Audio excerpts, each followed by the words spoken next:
In Africa, we say the volume of your cry is determined by the extent of your problem.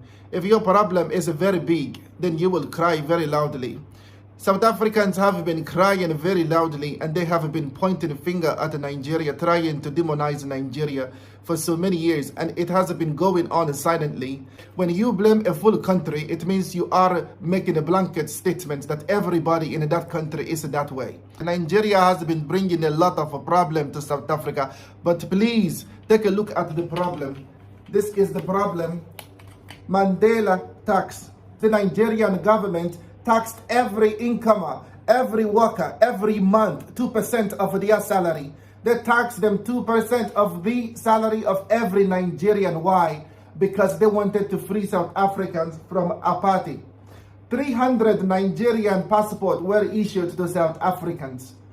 Every child in school had to skip lunch.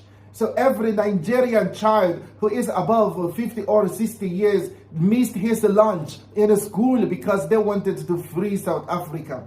You come here, Nigeria brought another problem to South Africa. They gave a scholarship to 86 South African students. Nigeria has given $61 billion over all these years to South Africa. Nigeria gives them oil problem. They give them food problem. They give them tools, all the necessities that South Africa requires.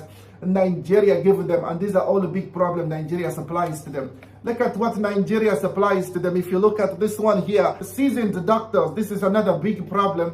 Innovative IT professionals. Nigeria also gives them the biggest net profit in telecoms in the whole of Africa. South Africa makes the biggest telecom net profit in the whole of Africa, and it is in Nigeria that they make that kind of money. The biggest net profit in cable TV in the whole of Africa. 17th May 1962, Mandela ran to Nigeria. He went to look for money in Nigeria. Mandela was going around Africa looking for money. Other African countries were giving him $5,000, $2,000. Only Nigeria gave South Africa the biggest money to fight apartheid. After Mandela visited Nigeria, he stopped traveling. He did not go to look for another money. He went back to South Africa before he got arrested. Now, if this is the kind of problem that Nigeria brings to South Africa, other African countries are jealous. If this is the kind of problem that makes South Africans hate Nigeria, we want this kind of problem. If you are complaining about the problem that Nigeria brings to you, yesterday, why didn't you sing the praises of Nigeria when you were benefiting from Nigeria? When Nigeria was donating money